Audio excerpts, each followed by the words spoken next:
Hi guys, welcome back to Detailing in the Beast. Today is very much about the Beast. As you can see from this and the thumbnail on the video, I've been very busy over the past couple of weeks upgrading this Sync 2 unit to now include a ridiculous amount of features. That thumbnail is not clickbait. Stay tuned and I'll show you exactly what this new unit can do.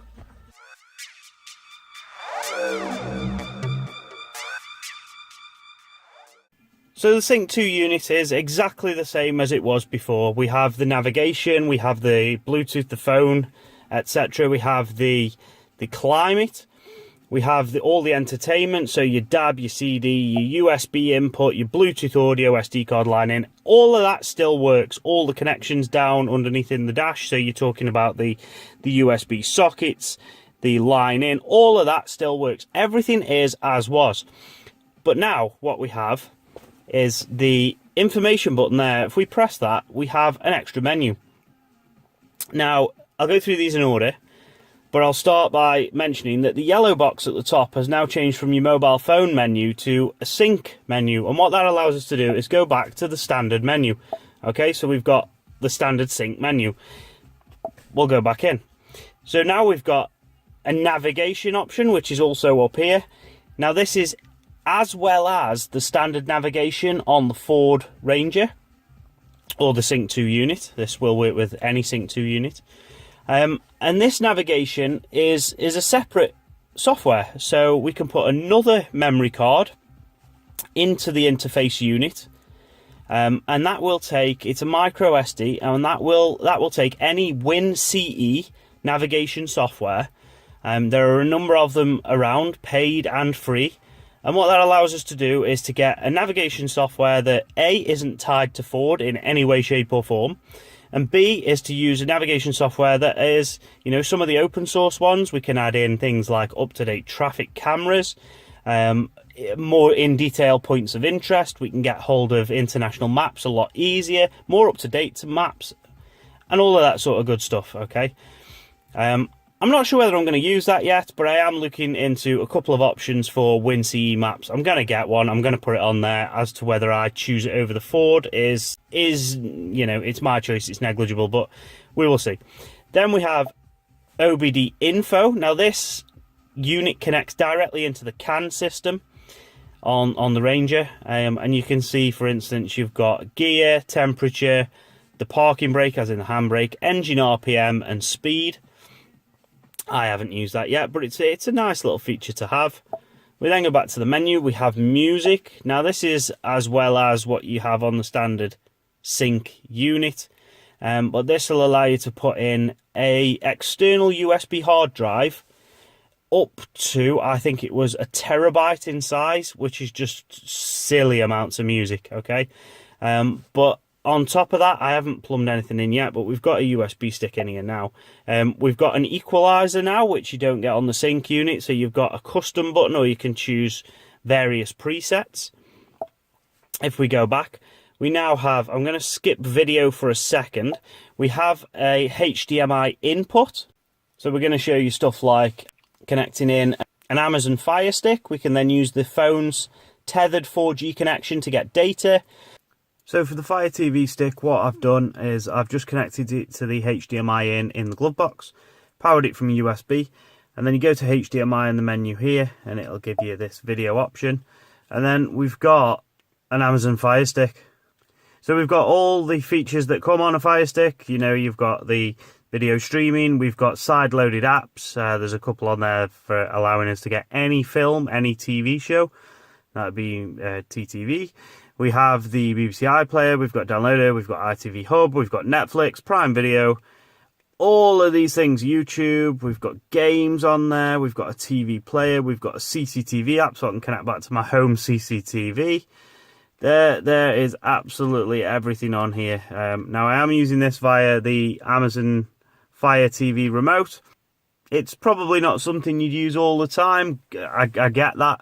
But for those long journeys, this thing is gonna save me so much earache and grief. Now I'm gonna put up some other footage because I need to use my phone that I'm currently recording with to do the screen link. Now you get a screen link cable with this as well. I've plumbed all mine into the glove box, so I will put my phone in there in a minute. And I'll get some of the other apps that we can use on there, but essentially anything that is on your phone you can use on this, which is why now it has literally blown this unit wide open in terms of things I can do with it. Auxiliary, what I have on there at the minute, it's a bit bright because of my LEDs in the canopy area, but I have a dog cage in my canopy, and I've now put a CCTV camera in there. So this is a live CCTV stream from the rear of the truck for when the dog is in the back and playing holy hell when people are walking past. And then we'll go back to video. So this, at the minute, we'll turn this down because it might be quite loud. This is again off the USB memory stick or hard drive. You can now store films or music videos, and these will play as and when. There is no limitation on this. With most units there is some sort of parking brake negative that you have to connect or disconnect to allow you to play this while the car isn't moving. This will play all the time. So we have music videos, we can have playlists. If we go back up, we've got 2 USB sockets, we've got an SD card socket. This is on top of the SD and the USB that are already in the truck. So for instance, I've got movies for my little girl, so I've got Frozen and Trolls. So I'll just show you this. It's fantastic quality, it really is. I mean, the screen is already there, the screen's a great quality screen. All you're doing is adding the video functionality to it, so we can do this, we can go backwards and forwards in terms of the tracks, and we can shift the movie on. Another thing to note, all of the steering wheel controls still work, so volume up and down, mute.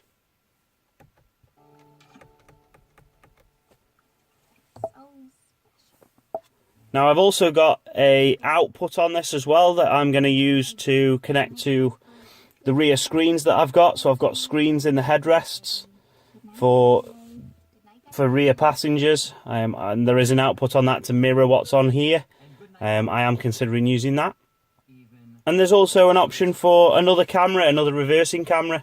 I think that's in the settings. So if we go into the settings, I think that's in the rear camera settings. So at the minute I've left it at OEM. I mean, the rear reversing camera is perfectly adequate for me. I have no reason to change that, but you can if you want to. The option is there, all the cabling's there, you just need to plug a new one in. Navigation settings, this is where you can do your upgrades of the maps, media, the equalizer, and the system. You can do a system update. But that is everything. Oh, it has Wi-Fi as well for auto updating. So I can go into here now, and then what I will do, I will connect the phone via the MHL connectivity, and then we'll show you some of the features that we can do from on the phone, but it's essentially screen mirroring. We have live football, I can show you that. This is why it's so dangerous, drifting infield from out wide, it's so hard to contain. We have access to email, access to the internet, access to Waze and Google Maps, so that's 4 navigation systems we have now. Access to BBC iPlayer, an ITV player, and any other catch-up TV or TV on demand that you can think of. The secrets of the deep, and it was a wake-up call. We have access to Spotify, and loads and loads and loads of other things. So anything that your mobile phone can do, this unit can now do. I have got some install videos coming up, so how to take apart the dash, how to take out the sync unit, how to reinstall the sync unit with the interface, and then I've also done a line out converter, so I've got a subwoofer under the seat now. I have a video on that coming up. All of them are coming up soon. I think there's 4 parts of them coming over the next couple of weeks. They're all filmed, they're all ready to go. I just wanted to put this out there first so people weren't going into them videos blind. They knew what the end outcome was, the goal was of all of this. But one thing I won't be doing, and I will pick up on it later on in the second video, I think it is, where I take the sink unit apart, I will not be recommending the company that I bought this from. I will not be naming them. So please don't ask. You can go out and find this. But what I will say is beware of buying it from the supplier in Malaysia. So if you find this in Malaysia, do not buy it from them. I can go into a lot of detail, and I may do in that future video, but effectively I sent them some money as an agreed price. When they received that money, I was stupid enough to do it via bank transfer, but when they received that money, they then demanded another 10% on top, which eventually I refused to do, but they did end up sending me the unit. And their service has been ridiculously poor when I've inevitably ran into problems installing this because it doesn't come with any instructions. But overall, I'm happy with it. Yeah, I'm absolutely ecstatic with it, to be fair. I really do enjoy this unit. I've used it for maybe a week, maybe 10 days. And you know what? It's brought up the level of the Sync 2 unit. It was a little bit bland. It was a little bit boring. It didn't really do a lot for me. But this is really up the game. It really has opened this unit up. Keep an eye out for them future videos. As I said, there's 4 more coming over the next couple of weeks, and they really are in-depth videos on how to take apart the entertainment system in a Ford Ranger. So if you ever need to get a subwoofer into the truck, or you need to get the dash out for whatever reason, have a look on there. They really are going to be step-by-step guides. And as always, guys, if these have helped you out, if this video is of interest to you, or you want to just see them videos coming up and you want to be made aware of them when they go live, drop this video a like, give it a subscribe on my channel, and turn on that bell notification so you get the notifications when the videos go live. Thank you for watching. I'll catch you on the next video.